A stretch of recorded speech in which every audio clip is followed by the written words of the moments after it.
வணக்கம். ஆதவனின் இன்றைய நாளேடுகளில் ஒரு பார்வை நிகழ்ச்சியூடாக உங்களை சந்தித்திருக்கிறோம். இன்று 2019 ஜனவரி மாதம் 22ஆம் தேதி செவ்வாய்க்கிழமை. இன்றைய தினம் இலங்கையிலிருந்து பிரசுரமாகின்ற பத்திரிகைகளில் இடம் பிடித்திருக்கக்கூடிய பிரதானமான முக்கியமான செய்திகள் மீது எங்கள் பார்வையினை செலுத்துவதற்கு முன்பாக உலகளாவிய ரீதியில் பேசப்படுகின்ற சில விடயங்கள் தொடர்பாக பார்க்கலாம். அந்த வகையில் இன்று காலை இந்தோனேஷியாவில் ஏற்பட்ட அதாவது நில அதிர்வு 6.6 ரிக்டர் அளவில் அந்த நில அதிர்வு பதிவாகி இருந்தது. இன்று அதிகாலை 5:30 மணியளவிலேயே இந்த நிலநடுக்கம் உணரப்பட்டிருப்பதாக வானிலை ஆய்வு மையம் எச்சரிக்கை விடுத்திருக்கிறது. இதன் அடிப்படையில் அங்கு சுனாமி எச்சரிக்கை எதுவும் விடுக்கப்படவில்லை என்றும், இருந்தாலும் மக்கள் சற்று பதட்டத்தோடு காணப்படுவதாகவும் செய்திகள் அதிகமாக வெளியாகி கொண்டிருக்கின்ற அதே சந்தர்ப்பத்தில் இந்தியாவை பொறுத்தவரையில் மறைந்த முன்னாள் முதல்வர் ஜெயலலிதா மரணம் தொடர்பான விசாரணைகள் முன்னெடுக்கப்பட்டு வருகின்றன. அதில் அதாவது தமிழக அரசு மீது குற்றச்சாட்டுகள் சுமத்தப்பட்டு வருகின்ற எதிர்க்கட்சிகளால் இந்த கொலைக்கும் அதே போன்று கோடநாடு விவகாரம் தொடர்பிலும் பல்வேறு குற்றச்சாட்டுகள் தமிழக அரசு மீது சுமத்தப்பட்டு வருகின்றன. அதன் அடிப்படையில் நேற்றைய தினம் தமிழக அரசு சார்பில் சுகாதார அமைச்சர் விஜயபாஸ்கர் நேற்று விசாரணை ஆணையகம் முன்பு ஜெயலலிதா மரணம் குறித்து விசாரணைகள் முன்னெடுக்கும் ஆறுமுகசாமி விசாரணை ஆணையகத்துக்கு முன்னிலையாகி இருந்தார். அதன் போது ஜெயலலிதாவுக்கு அளிக்கப்பட்ட சிகிச்சை தொடர்பான விடயங்களும் கூட அவரிடம் விசாரிக்கப்பட்டதாக செய்திகள் நேற்று ஒன்றும் அதிகமாக வெளியாகி இருந்தாலும், இலங்கையை பொறுத்தவரையில் நேற்றைய தினம் தேசிய போதைப்பொருள் ஒழிப்பு தினம் ஜனாதிபதியால்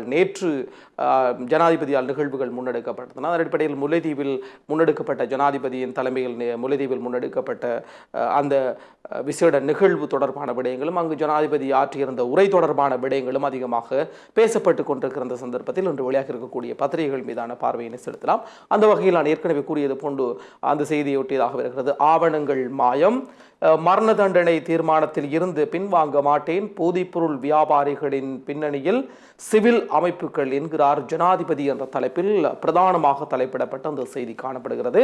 தொடர்ந்தும் இவ்வாறு செல்கிறது. போதைப்பொருள் கடத்தலில் ஈடுபட்டு பிடிபட்டு தூக்கு தண்டனை விதிக்கப்பட்ட நபர்களின் ஆவணங்கள் அனைத்துமே இன்று களவாடப்பட்டுள்ளன. நீதி அமைச்சில் கூட அவை இல்லை. ஆகவே போதைப்பொருள் வியாபாரிகளின் பின்னணியில் அரசியல்வாதிகளும் சிவில் அமைப்புகளும் செயல்பட்டு வருகின்றன என்று ஜனாதிபதி மைத்ரிபால சிறிசேன தெரிவித்தார் என்றும், முல்லைத்தீவு முள்ளியவளை வித்யானந்தா கல்லூரியில் நேற்று முற்பகல் தேசிய போதைப்பொருள் ஒழிப்பு வாரத்தை பிரகடனப்படுத்தும் நிகழ்வு ஜனாதிபதி மைத்ரிபால சிறிசேன தலைமையில் இடம்பெற்றது என்றும், இந்த நிகழ்வில் கலந்து கொண்டு உரையாற்றிய போது ஜனாதிபதி இவ்வாறு கூறியிருக்கிறார் என அந்த செய்தி தொடர்ந்தும் செல்கிறது. இருந்தாலும் ஜனாதிபதி கூறுகின்ற விடயம் தான் ஏற்கனவே அறிவித்தது போன்று இந்த மரண தண்டனை கைதிகளுக்கு மரண தண்டனை விதிக்க, அதாவது தூக்கு தண்டனை விதிக்க தான் ஒருபோதும் அந்த விடயத்திலிருந்து பின்வாங்க மாட்டேன் என்றும், இருந்தாலும் அவர்கள் தொடர்பான அந்த ஆவணங்கள் களவாடப்பட்டிருக்கிறது, காணாமல் போயிருக்கிறது. இதற்கு அரசியல்வாதிகளும் சிவில் அமைப்புகளும் அரசாங்கத்தில் அதாவது அலுவலகங்களில் இருக்கக்கூடிய முக்கியஸ்தர்களும் ஜென்ரல்மேன் என்று சொல்லப்படக்கூடிய முக்கியஸ்தர்களும் இதற்கு உணர்ந்தியாக இருந்திருக்கிறார்கள் என்ற விடயத்திலையும், ஆகவே இந்த போதைப்பொருள் விடயத்தில் முக்கியஸ்தர்களே முன்னிலை வகிக்கின்றார்கள் என்ற ஒரு கருத்தினையும் நேற்றைய தினம் ஜனாதிபதி பதிவு செய்திருந்தார். அந்த செய்தியை ஒட்டியதாக பிரதான செய்தி இன்றைய வீரகேசரி பத்திரிகையில் பிரசுரமாக இருக்கிறது. அதே போன்று இன்னும் சில விடயங்களை சொல்லியிருந்தார். கடந்த காலங்களில் நான் வடக்கிற்கு வந்து பேசியிருந்த விடயம் வேறு, தற்போது பேசுகின்ற விடயம் வேறு. இந்த விடயம் என்பது பாடசாலை மட்டத்தில் இருந்து ஒரு நல்லதொரு சமூகத்தை உருவாக்க வேண்டும் என்ற அடிப்படையில் தான் நான் இந்த திட்டத்தை முன்னெடுக்கிறேன், இந்த திட்டத்துக்காக வந்திருக்கிறேன் என்று அந்த போதைப்பொருள் தேசிய போதைப்பொருள் ஒழிப்பு வாரத்தை முன்னிட்டு ஜனாதிபதி ஆற்றிய விசேட அந்த முல்லைத்தீவில் வைத்து ஆற்றிய உரையிலேயே அவர் கூறியிருந்தார். சரி, கட்டமிடப்பட்ட செய்திகள் பக்கங்கள் பார்வையை நடத்தி செலுத்தலாம். ஜனாதிபதியின் நிகழ்வில் பங்கேற்று திரும்பிய ராணுவ ஜீப் வண்டி கூற விபத்து, 2 உயிரிழப்பு 4 காயம் என்ற தலைப்பில் அந்த செய்தி காணப்படுகிறது. முல்லைத்தீவு நெடுங்கேணி ஒட்டுச்சூட்டான் போலீஸ் பிரிவுக்குட்பட்ட முள்ளியவளை புளியங்குளம் பிரதான வீதியில் கோடாலிக்கல்லு எனும் இடத்தில் ராணுவ ஜீப் வண்டி ஒன்று விபத்துக்குள்ளானதில் ராணுவ அதிகாரிகள் 2 உயிரிழந்துள்ளனர். நேற்று பிற்பகல் 1:30 மணி அளவில் இந்த விபத்து சம்பவித்திருப்பதாகவும், குறிப்பாக ஜனாதிபதி அந்த நிகழ்வில் கலந்து கொண்டதன் பின்னர் இவர்கள் வவுனியா நோக்கி திரும்பிக் கொண்டிருந்த போதே இந்த விபத்து சம்பவித்திருப்பதாகவும், அதாவது வேக கட்டுப்பாட்டை இழந்து பாதையை விட்டு விலகி விபத்துக்குள்ளானதாகவும், இதில் இவர்கள் உயிரிழந்திருப்பதாகவும், அதே போன்று மேலும் அந்த விபத்துக்குள்ளான 4 2 கவலைக்கிடமான நிலையில் இருப்பதாகவும் நேற்று கூட அந்த செய்திகள் வெளியாகியிருந்தன. அந்த செய்தியொட்டியதாக அந்த கட்டமிடப்பட்ட செய்தி இருக்கிற அதே சந்தர்ப்பத்தில் இன்னும் ஒரு செய்தியை பார்க்கலாம். ஜனாதிபதி வருகையின் போது காணாமல் போரோரின் உறவுகள் கவனஈர்ப்பு ஆர்ப்பாட்டம் என்ற தலைப்பில் அந்த செய்தி தலைப்பிடப்பட்டு காணப்படுகிறது. ஜனாதிபதி மைத்ரிபால சிறிசேனவின் முல்லைத்தீவு வருகைக்கு எதிர்ப்பு தெரிவித்து வரைந்து காணாமல் ஆக்கப்பட்ட தமது உறவுகளுக்கு நீதி கோரி வரைந்து காணாமல் ஆக்கப்பட்டவர்களின் உறவினர்களால் முல்லைத்தீவில் கவனஈர்ப்பு ஆர்ப்பாட்டம் ஒன்று மேற்கொள்ளப்பட்டது. முள்ளியவளை வித்யானந்தா கல்லூரி தேசிய பாடசாலையில் தேசிய போதைப்பொருள் எதிர்ப்பு வார ஆரம்ப நிகழ்வு ஜனாதிபதி தலைமையில் நேற்று நடைபெற்றது. இந்த நிகழ்வுக்கு ஜனாதிபதி வருகை தர இருந்த நிலையில் இந்த விடயத்தை எதிர்த்து மக்கள் போராட்டத்தில் ஈடுபட்டிருந்தார்கள். குறிப்பாக முல்லைத்தீவு புளியங்குளம் பகுதியில் ஜனாதிபதி வருகை தர இருந்த அந்த சந்தர்ப்பத்தில் மக்கள் போராட்டத்தில் ஈடுபட்டு காலை 9:30 மணி அளவில் முல்லைத்தீவு புளியங்குளம் பகுதியில் தான் அந்த மக்கள் போராட்டத்தில் ஈடுபட்டிருந்தார்கள். அதன்போது ஜனாதிபதியினுடைய வருகையை எதிர்த்து அவர்கள் வீதியில் புரண்டு தங்களுடைய எதிர்ப்பை வெளிப்படுத்தினார்கள். இருந்தாலும் இந்த எதிர்ப்புக்கு ஜனாதிபதியினுடைய வருகைக்கு எதிர்ப்பான விடயத்துக்கு அந்த போராட்டத்துக்கு இராணுவ கெடுபிடிகள் அதே போன்று போலீசாருடைய அச்சுறுத்தல்கள் போன்றன இருந்ததாகவும் இருந்தாலும் அவற்றை பொருட்படுத்தாது தாங்கள் எப்படியோ இந்த போராட்டத்தை முன்னெடுப்போம் கவனஈர்ப்பு போராட்டத்தை முன்னெடுப்போம் என்று மக்கள் வீதியில் இருந்து போராட்டத்தை முன்னெடுத்ததாகவும் அதே நேரத்தில் இந்த எச்சரிக்கை தொடர்பான விடயங்கள் சர்வதேச ரீதியில் கூட அதிகமாக பேசப்படுகின்ற ஒரு விடயமாகவும் இருக்கிறது. சரி, அடுத்து இன்னும் ஒரு கட்டமிடப்பட்ட செய்தியை பார்க்கலாம். புதிய பிரேரணையை கொண்டு வர பிரதான நாடுகளுடன் பேச்சுவார்த்தை சர்வதேச மேற்பார்வை அவசியம் என்கிறது தமிழ் தேசிய கூட்டமைப்பு என்ற தலைப்பில் அந்த செய்தி காணப்படுகிறது. ஜெனீவாவில் இம்முறை நடைபெறவுள்ள ஐநா மனித உரிமை பேரவையின் கூட்டத்தொடரின் போதும் இலங்கை தொடர்பில் பிரேரணை ஒன்றினை பிரதான நாடுகள் கொண்டு வர வேண்டும் என்ற நோக்கத்திற்காக அங்கம் வகிக்கும் பிரதான நாடுகளுடன் பேச்சுவார்த்தைகள் முன்னெடுத்து வருகின்றோம் என்றும் இந்த பேச்சுவார்த்தை என்பது அதாவது இலங்கை ஐநா மனித உரிமைகளில் முன்னெடுக்கப்பட்ட விடயங்கள் தொடர்பாகவும் அதே நேரத்தில் இலங்கையில் தற்போது உருவாக்கப்பட இருக்கக்கூடிய அரசியல் அமைப்பு தொடர்பான விடயங்கள் தொடர்பிலும் அந்த நாடுகளுடன் பேச்சுவார்த்தை நடத்த திட்டமிடப்பட்டிருப்பதாக சர்வதேச விவகாரங்களுக்கான கூட்டமைப்பின் பொறுப்பாளராக இருக்கக்கூடிய சுமந்திரன் சுமந்திரன் நாடாளுமன்ற உறுப்பினர் சுமந்திரன் கூறியிருக்கிறார். அந்த செய்தியொட்டியதாக இது இருக்க இன்னும் ஒரு கட்டமிடப்பட்ட செய்தி இருக்கிறது. வடக்கு கிழக்கை இணைக்க வேண்டும் என்று சுமந்திரன் கூறுவது யுத்தத்துக்கு வழிவகுக்கும் ரோஹித அபேவர்தன எச்சரிக்கை என்ற தலைப்பில் அந்த செய்தி காணப்படுகிறது. கூட்டமைப்பின் பாராளுமன்ற உறுப்பினர் சுமந்திரன் வடக்கையும் கிழக்கையும் இணைக்க வேண்டும் என கூறுகிறார். அது மீண்டும் நாட்டில் யுத்தத்தை ஏற்படுத்துவதற்கான முயற்சியாகும். இத்தகைய முயற்சியை ஏற்றுக்கொள்ள முடியாது என்று மஹிந்த சார்பு நாடாளுமன்ற உறுப்பினராக இருக்கக்கூடிய ரோஹித அபே குணவர்தன கூறியிருக்கிறார். நேற்றைய தினம் ஸ்ரீலங்கா பொதுஜன பெரமுனவின் கட்சி காரியாலயத்தில் இடம்பெற்ற ஊடகவியலாளர் சந்திப்பின் போது அவர் சொல்லியிருக்கிறார், வடக்கு கிழக்கு பிரிப்பு என்பது நாட்டில் வடக்கு கிழக்கு இணைப்பு என்பது நாட்டில் மீண்டும் ஒரு யுத்தத்தை ஏற்படுத்த வழிவகுக்கும் என்ற அடிப்படையிலும் அதே நேரத்தில் அவர் கூறுகிற விடயம் தமிழர்களுக்கு என்று தனித்துவமான ஒரு இடம் உருவாகிவிடும், அதன் காரணமாக பெரும்பான்மை மக்களிடத்தில் அதனை ஏற்றுக்கொள்ள முடியாத ஒரு நிலை ஏற்படும் என்ற விடயத்தை அவர் சுட்டிக்காட்டியிருக்கிறார். அதை ஒட்டியதாக இன்றைய இந்த கட்டமிடப்பட்ட செய்தி இருக்கிற அதே சந்தர்ப்பத்தில் இன்னும் ஒரு செய்தியை பார்க்கலாம். பிரிகேடியர் பிரியங்கவுக்கு பிடியாணை லண்டன் வெஸ்ட்மின்ஸ்டர் நீதவான் நீதிமன்றம் உத்தரவு என்ற தலைப்பில் அந்த செய்தி காணப்படுகிறது. லண்டனில் உள்ள இலங்கை உயர்ஸ்தானிகர் ஆலயத்தின் முன்பாக ஆர்ப்பாட்டத்தில் ஈடுபட்டவர்களை அச்சுறுத்திய சம்பவத்தில் அப்போது குறித்த உயர்ஸ்தானிகர் பாதுகாப்பு அதிகாரியாக கடமையாற்றிய பிரிகேடியர் பிரியங்க பெர்னாண்டோவை கைது செய்வதற்கு பிடியாணை பிறப்பிக்கப்பட்டிருக்கிறது என்று அந்த செய்தி காணப்படுகிறது. குறிப்பாக அவர் சைகை மூலமாக அச்சுறுத்தியதாகவும் சுதந்திர தின நிகழ்வை அங்கே இருக்கக்கூடிய தமிழர்கள் புறக்கணித்து ஆர்ப்பாட்டத்தில் ஈடுபட்ட போது அவர்களை அச்சுறுத்துகின்ற வகையிலேயே தன்னுடைய செய்கையை காட்டியிருந்தார் என்றும் அதன் காரணமாக அவர் காட்டியிருக்கின்ற அந்த செய்கை காட்டி கொலை செய்வன் என்ற அந்த அச்சுறுத்தல் விடுத்தது என்பது சட்டத்துக்கு புறம்பானது என்ற வகையிலேயுமே அவருக்கு அந்த பிடியாணை பிறப்பிக்கப்பட்டிருப்பதாக அந்த செய்தி தொடர்ந்து செல்ல இன்னும் ஒரு கட்டமிடப்பட்ட செய்தி இருக்கு. முதலில் ஜனாதிபதி தேர்தலை வேண்டும் ஐக்கிய தேசிய கட்சி கூறுகிறது என்ற தலைப்பில் அந்த செய்தி காணப்படுகிறது. குறிப்பாக அடுத்து மாகாண சபை தேர்தலா அல்லது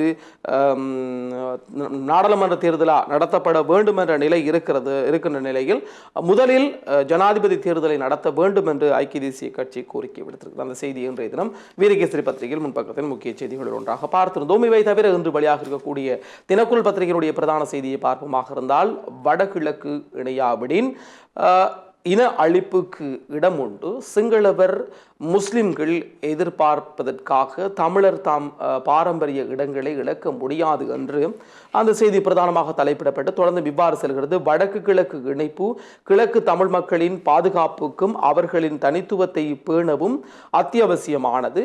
வடக்கு கிழக்கு இணையாவிட்டால் கிழக்கில் இன அழிப்பு காலக்கிரமத்தில் இடமுண்டு என எச்சரித்துள்ள வடக்கின் முன்னாள் முதலமைச்சரும் தமிழ் மக்கள் கூட்டணியின் செயலாளருமான சி.வி. விக்னேஸ்வரன், சிங்கள மக்களும் முஸ்லிம் மக்களும் வடக்கு கிழக்கு இணைப்பு வேண்டாம் என கூறுவதால் தமிழர்கள் தமது பாரம்பரிய இடங்களை மற்றவர்களிடம் தூக்கி கொடுத்துவிட முடியாது எனவும் தெரிவித்துள்ளார் என்று அந்த செய்தியை தொடர்ந்து செல்கிறது.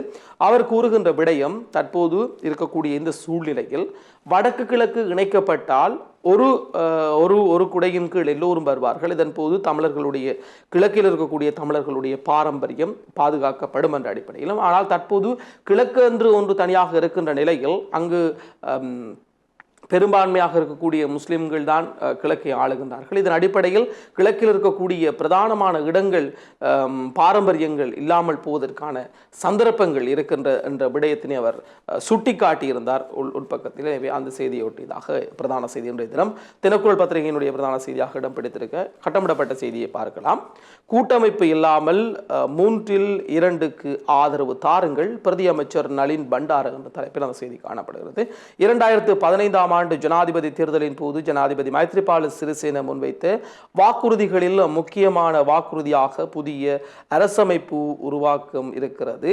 ஆகவே ஜனாதிபதிக்கும் புதிய அரசியலமைப்பை உருவாக்குவதில் முக்கிய பங்குண்டு. அதனை உணர்ந்து கொண்டு ஸ்ரீலங்கா சுதந்திர கட்சியினரை இணைத்து கொண்டு ஐக்கிய தேசிய கட்சியுடன் இணையும் பட்சத்தில் தமிழ் தேசிய கூட்டமைப்பு இல்லாத 3/2 பெரும்பான்மையுடன் புதிய அரசமைப்பை தயாரித்து நிறைவேற்ற முடியும் என பிரதி அமைச்சர் நளின் பண்டார கூறியிருப்பதாக அந்த செய்தி காணப்படுகிறது. தொடர்ச்சியாக ஸ்ரீலங்கா சுதந்திர கட்சியில் இருக்கக்கூடிய இனவாத கருத்துக்களை பரப்பக்கூடியவர்கள் வெளியிடுகின்ற விஷயம், தமிழ் தேசிய கூட்டமைப்போடு இணைந்து ஐக்கிய தேசிய கட்சி நாட்டை பிளவுபடுத்த போகிறது, இந்த புதிய அரசமைப்பு நாட்டுக்கு எந்தவித பயனும் இல்லை என்ற கருத்துக்களை அவர்கள் முன்வைக்கின்ற நிலையில் தற்போது ஐக்கிய தேசிய கட்சி அதற்கு பதிலளிக்கின்ற வகையிலேயே இவ்வாறு சொல்லுகிறது, நீங்கள் எங்களோடு இணைந்து கொள்ளுங்கள், உங்களுக்கும் இதில் பங்கு இருக்கிறது. காரணம், ஜனாதிபதி அப்போது ஸ்ரீலங்கா சுதந்திர கட்சியினுடைய தலைவராக இல்லாவிட்டாலும் ஸ்ரீலங்கா சுதந்திர கட்சியில் இருந்து எங்களோடு வந்து இணைந்து பல்வேறு வாக்குறுதிகளை வழங்குகிறது. ஆனால் தற்போது ஸ்ரீலங்கா சுதந்திர கட்சியினுடைய தலைமையாக இருக்கிறார், அவருடைய தலைமையில் நீங்கள் வந்து எங்களோடு இணைங்கள், புதிய அரசமைப்பை எங்களுக்கு தேவையான வகையில் அமைத்து நாங்கள் அதனை நிறைவேற்றுவோம் என்ற ஒரு விடயத்தினையும் அவர் கூறியிருக்கிறார். இது எப்படியோ சிங்கள தரப்பின் மத்தியில் அவர்கள் எதிர்பார்க்கிற ஒரு விடயம், அவர்களுடைய மக்களுக்கு தேவையான விடயங்களை பெற்றுக் கொடுப்பதற்காகவே இந்த புதிய அரசமைப்பு எவ்வாறு உருவாக்கப்பட போகிறதோ தெரியவில்லை. அந்த செய்தியை நாங்கள் பார்த்திருந்தோம். மேலும் கட்டமிடப்பட்ட செய்தியாக இன்னும் ஒரு இருக்கிறது. ஐக்கிய தேசிய எம்பியாக சந்திரிகா என்ற கேள்விக்குறியுடன் அந்த செய்தி அமைந்திருக்கிறது. முன்னாள் ஜனாதிபதி சந்திரிகா குமாரதுங்கவை ஐக்கிய தேசிய கட்சியின் தேசிய பட்டியல் எம்பியாக பாராளுமன்றத்திற்குள் கொண்டு வருவதற்கு பேச்சுவார்த்தைகள் நடத்தப்பட்டு வருவதாக அரசியல் தகவல்கள் தெரிவிக்கின்றன என்று அந்த செய்தி காணப்படுகிறது. குறிப்பாக முன்னாள் ஜனாதிபதி சந்திரிகா பண்டாரநாயக்க மீண்டும் பாராளுமன்றத்துக்குள் வர வேண்டும் என்ற ஒரு நிலை ஐக்கிய தேசிய கட்சியில் இருக்கிறவர்களுக்கும் காணப்படுகிறது. அதே போன்று ஸ்ரீலங்கா சுதந்திர கட்சியில் இருக்கக்கூடிய சில அதிருப்தியாளர்களுக்கும் அந்த ஒரு விடயம் இருக்கிறது. எனவே அவர்களும் வந்து யாரை அடுத்து நாங்கள் யாரிடம் தஞ்சம் கோருவது என்ற ஒரு நிலை ஸ்ரீலங்கா சுதந்திர கட்சியில் இருக்கக்கூடிய ஜனாதிபதிக்கும் மஹிந்த ராஜபக்சவுக்கும் எதிரான சிலருடைய நிலைப்பாடாக இருக்கிறது. எனவே அவர்கள் முன்னாள் ஜனாதிபதி சந்திரிகாவோடு தஞ்சம் கோருவதற்கான நிலை இருக்கிறது. எனவே அதன் அடிப்படையில் இவருக்கு ஒரு நாடாளுமன்ற உறுப்பினர் பதவியை ஐக்கிய தேசிய கட்சியில் பெற்றுக் கொடுப்பதன் ஊடாக அவரும் அங்கே பாராளுமன்றத்திற்கு வரக்கூடிய நிலைமை இருக்கும். எனவே அவரோடு சேர்ந்து பயணிக்கக்கூடிய விடயம் இருக்கும் என்ற அடிப்படையில் அதற்கான முயற்சிகள் முன்னெடுக்கப்பட்டு வருவதாகவும், அதே செய்தியை ஒட்டியதாக சந்திரிகா தலைமையில் சூகாவின் புதிய ஆணி என்று நான் ஏற்கனவே கூறியது போன்று ஸ்ரீலங்கா சுதந்திர கட்சியில் இருக்கக்கூடிய அதிருப்தியான அந்த குழுவினரை இணைத்துக் கொண்டு முன்னாள் ஜனாதிபதி சந்திரிகா பண்டாரநாயக்க பயணிக்க இருப்பதாக அந்த செய்தி தொடர்ந்தும் செல்ல அவை இன்றைய தினம் முன்பக்கத்தில் இன்றைய தினக்குரல் பத்திரிகை இடம்பெடுத்திருந்த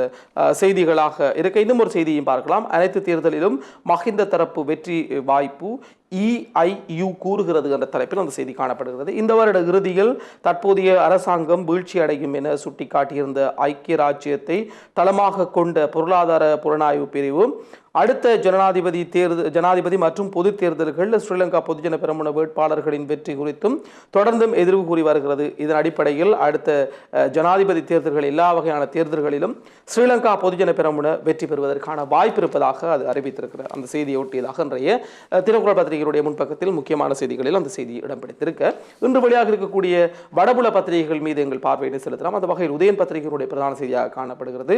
கொள்ளையர்களால் சிறுமி வன்கொடுமை, வலிகாமம் வடக்கில் சனியன்று கொடூரம், சந்தேக நபர்கள் எவரும் இனமும் கைதாகவில்லை என்ற தலைப்பில் அந்த செய்தி காணப்படுகிறது.